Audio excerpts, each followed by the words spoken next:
Good morning my dear students. আজ করাবো class 11 এর ফিজিক্সের চ্যাপ্টার সরল দোলগতি। আর সরল দোলগতির আজ হবে ডে 2। ডে 2 আজকের আলোচনার মূল বিষয় সরল দোলক নিয়ে। সরল দোলক কি? সরল দোলক, সিম্পল পেন্ডুলাম।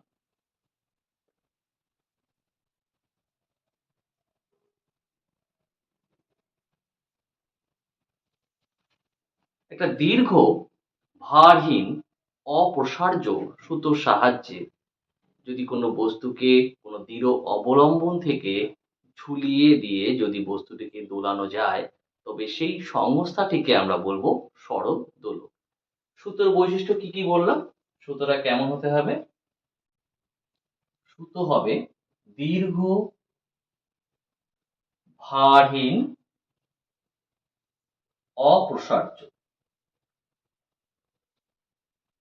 সেই সুতোর সাহায্যে আমরা কোনো একটা বস্তুকে কোনো দৃঢ় অবলম্বন থেকে, দৃঢ় অবলম্বন মনে করো, এখান থেকে সুতোর সাহায্যে একটা বস্তুকে যদি ঝুলিয়ে দেওয়া যায় এবং যদি বস্তুটি দুলতে সক্ষম হয়, সেক্ষেত্রে ওই সংস্থাটিকে আমরা বলবো সরল দোলক। আর মাথায় রাখতে হবে সরল দোলকের ক্ষেত্রে একটা ব্যাপার খুব গুরুত্বপূর্ণ, সেটা হচ্ছে এর কৌণিক বিস্তার যেন 4 ডিগ্রির কম হয়। কৌণিক বিস্তার মানে এই দোলকটা যে দুলবে,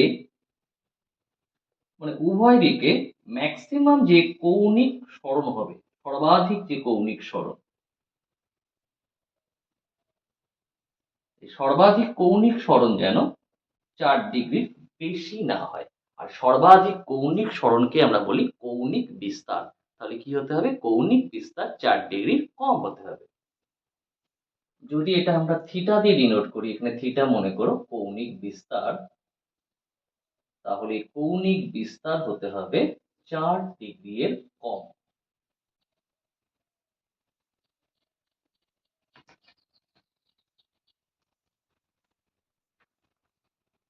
এই সরল দোলক, মনে করো আর ব্যাসার্ধ বিশিষ্ট একটা গোলক আমরা ঝুলিয়ে দিয়েছি, যেটাকে আমরা বলছি পিণ্ড। এটাকে কি বলছি? পিণ্ড। ইংলিশে বলে বব। এখান থেকে এইটুক পর্যন্ত কিন্তু আমার সুতোর দৈর্ঘ্য। এটাকে ডিনোট করছি ক্যাপিটাল এল দিয়ে। তাহলে ক্যাপিটাল এল এখানে সুতোর দৈর্ঘ্য।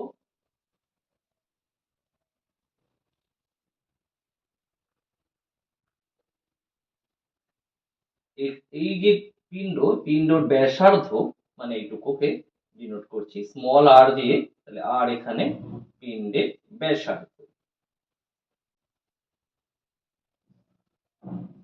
আর এই পিণ্ডের ব্যাসার্ধ আর সুতোর দৈর্ঘ্য, এই টোটালটা মানে এটাকে ডিনোট করছি স্মল এল দিয়ে। মানে স্মল এল হবে এখান থেকে একদম পিণ্ডের কেন্দ্র।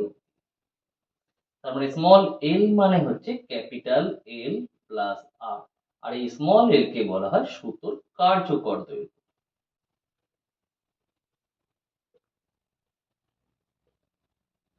তাহলে আমরা কি পেলাম? সুতোর কার্যকর দৈর্ঘ্য মানে বোঝায় সুতোর দৈর্ঘ্য প্লাস পিণ্ডের ব্যাসার্ধ। এবার আমরা দেখাবো যে সরল দোলকের গতি কিন্তু সরল দোলক গতি হয়।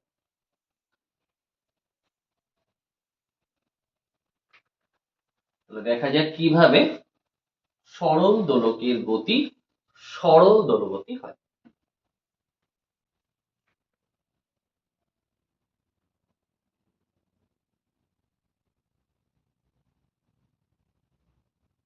এটা হচ্ছে দোলকের সাম্যাবস্থা। সর্বাধিক যেতে পারে, এই অবস্থান সর্বাধিক যেতে পারে। আর সর্বাধিক কৌণিক সরণকে বলা হয় কৌণিক বিস্তার। তো এখানে আমি কৌণিক বিস্তারকে ডিনোট করছি থিটা নট। তাহলে থিটা নট হচ্ছে আমার এখানে কৌণিক বিস্তার, যা 4 ডিগ্রি এর অপেক্ষা কম।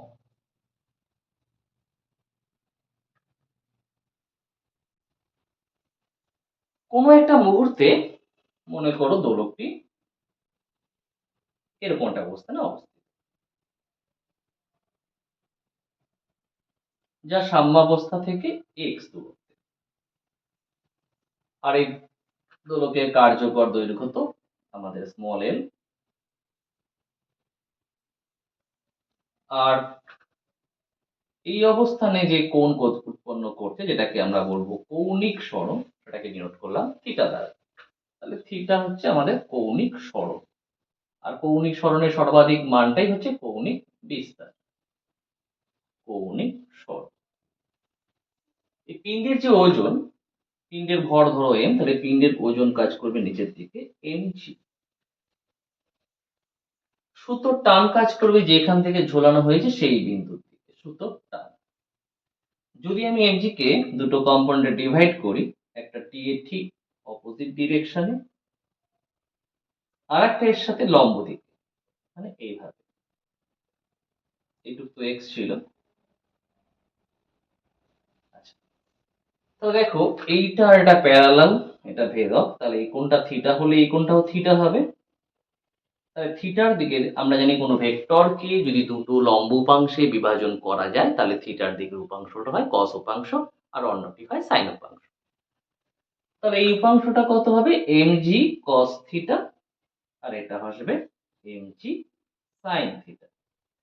তাহলে আমরা mg কে মানে পিণ্ডের যে ওজন তাকে দুটো উপাংশে ভাঙলাম, একটা mg sin থিটা, একটা mg cos থিটা। এই mg cos থিটা কি করছে? সুতোর টানকে কিছুটা প্রতিমিত করছে, কমপ্লিটলি নয় কিন্তু। আর mg sin থিটা কি করছে? mg sin থিটার জন্যই কিন্তু পিণ্ডটি আবার তার সাম্যাবস্থার দিকে ফিরতে চায়। তার মানে এই বলটাই ওকে সাম্যাবস্থায় ফিরিয়ে আনতে চায়। তাহলে এই বলটাকে আমরা যেটা বলছি প্রত্যানয়ক বল, রিস্টোরিং ফোর্স। তাহলে এখানে আমাদের প্রত্যানয়ক বল যেটা কাজ করছে সেটা কত? mg sin theta. মাইনাস চিহ্ন দিলাম কেন? আমাদের কৌণিক সরণ হয়েছে এই দিকে, বা এমনি এখানে সাম্যাবস্থা থেকে আমি সরিয়েছি x দূরত্বে এই দিকে, কিন্তু প্রত্যানয়ক বল কাজ করছে কোন দিকে? তার অপোজিট ডিরেকশনে।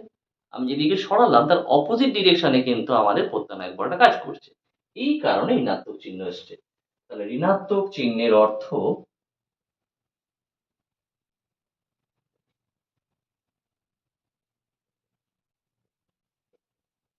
বল সরণের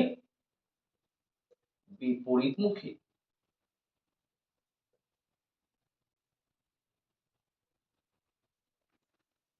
আবার প্রত্যানয়ক বল, বল মানে আমরা কি জানি? ভর ইন্টু ত্বরণ। তাহলে এম এ, এটা ইকুয়াল টু পাচ্ছি minus mg sin theta. Actually সরল দোলকের গতি, সরল দোলক গতি আমরা কিভাবে প্রুফ করব? আমরা জানি সরল দোলক গতির কন্ডিশন হচ্ছে ত্বরণ সরণের সমানুপাতিক হয় এবং বিপরীতমুখী হয়, অর্থাৎ a proportional to minus x হয়। যদি আমরা সেটা প্রুফ করতে পারি তাহলেই প্রমাণিত হয়ে যাবে যে না, এটাও সরল দোলক গতি। তাহলে আমাদের ত্বরণ বার করাটা মেইন উদ্দেশ্য। তাহলে বোথ সাইডে কেটে গেল, তাহলে a ইকুয়াল টু পাচ্ছি কত? মাইনাস জি সাইন থিটা।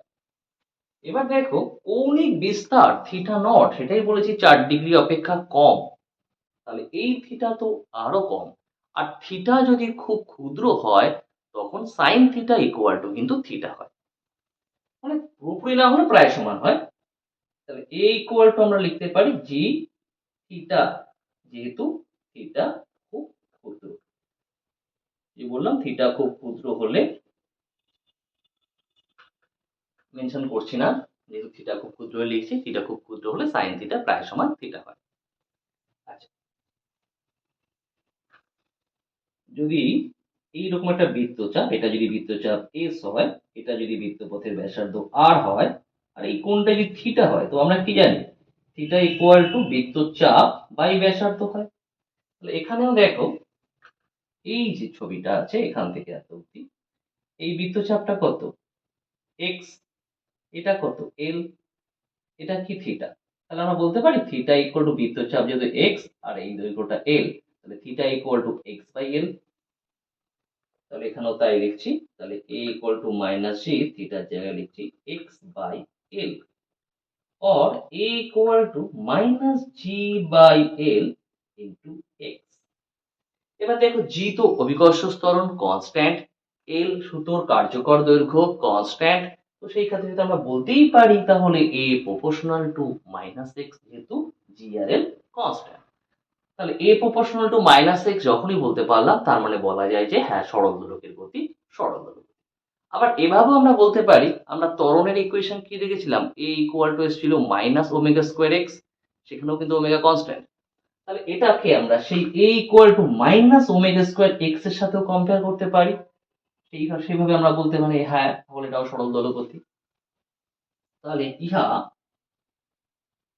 সরল দোলগতির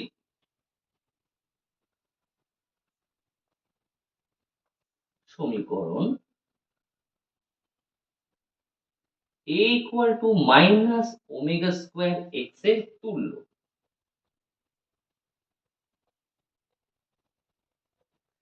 যেখানে ওমেগা ইকুয়াল টু, দেখো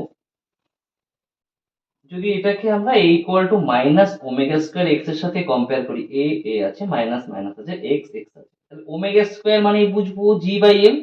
তাহলে ওমেগা মানে কি আসবে, রুট ওভার জি বাই এল। তাহলে omega equal to root G by এল। তাহলে ইহা সরল দোলগতির সমীকরণ a equal to minus omega square x এর সাথে বা এক্স এর তুল্য, যেখানে omega equal to root G by l. তাই বলা যেতে পারে সরল দোলকের গতি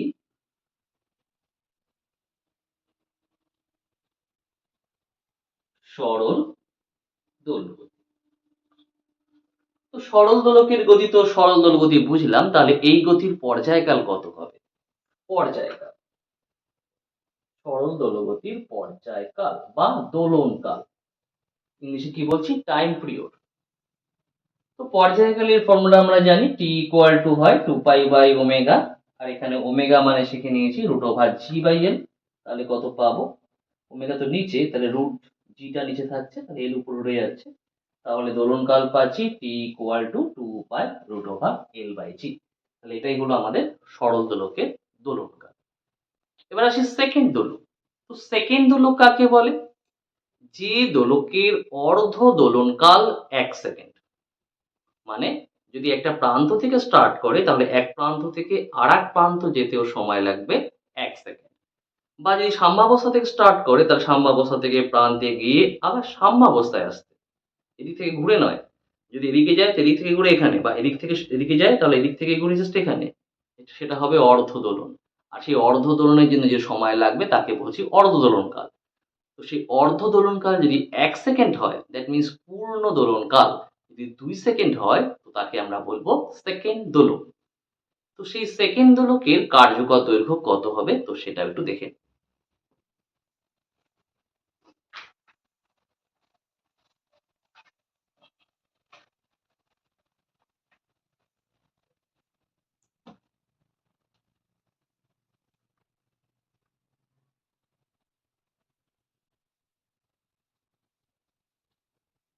সেকেন্ড দোলকের কার্যকর দৈর্ঘ্য,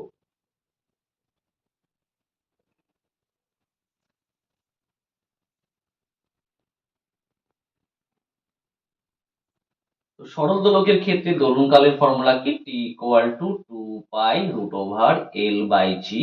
আর সেকেন্ড দোলকের ক্ষেত্রে দোলনকাল টি ইকুয়াল টু কত বললাম, 2 সেকেন্ড। সেকেন্ড দোলকের ক্ষেত্রে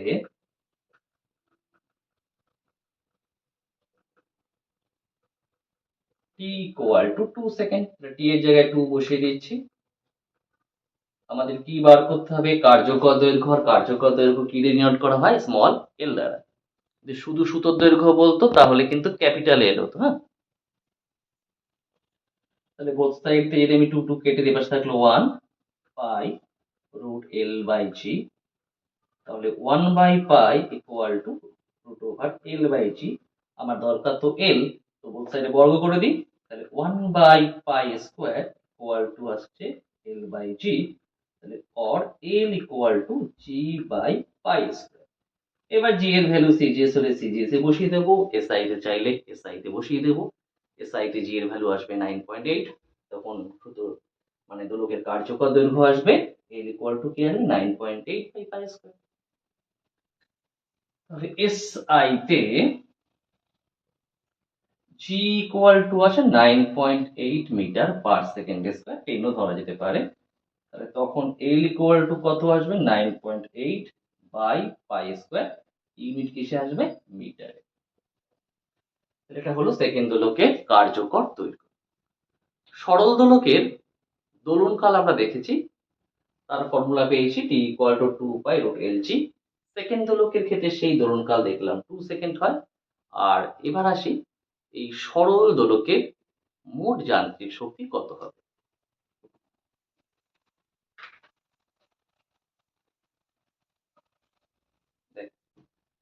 ন্যাচারালি সরল দোলগতির ক্ষেত্রে আমরা দেখেছি যে মোট যান্ত্রিক শক্তি হয় হাফ এম ওমেগা স্কয়ার এ স্কয়ার। সরল দোলকের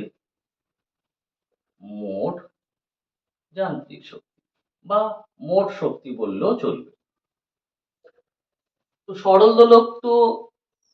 দোলগতি মেনে চলে, তাই সরল দোলগতির মোট শক্তিটাই ফার্স্টে বসাচ্ছি, হাফ এম ওমেগা স্কয়ার এ স্কয়ার। এবার দেখো সরল দোলকের ক্ষেত্রে ওমেগা ইকুয়াল টু বার করেছিলাম, কত এসেছিল? Root over G by L, সেটা বসিয়ে দেবো। ওমেগা ইকুয়াল টু এসেছিল রুট জি বাই এল, সেটা যদি বসাই তাহলে কি আসবে? হাফ এম ওমেগা স্কয়ারের জায়গায় আসছে জি বাই এল ইন্টু এক্স। এই আসছে আমাদের সরল দোলকের ক্ষেত্রে মোট যান্ত্রিক শক্তি। তাহলে আজকের ভিডিও এই পর্যন্তই। দেখা হচ্ছে আবার পরবর্তী ভিডিওতে, ডে 3 তে। সেখানে কিছু গ্রাফ নিয়ে আলোচনা করব।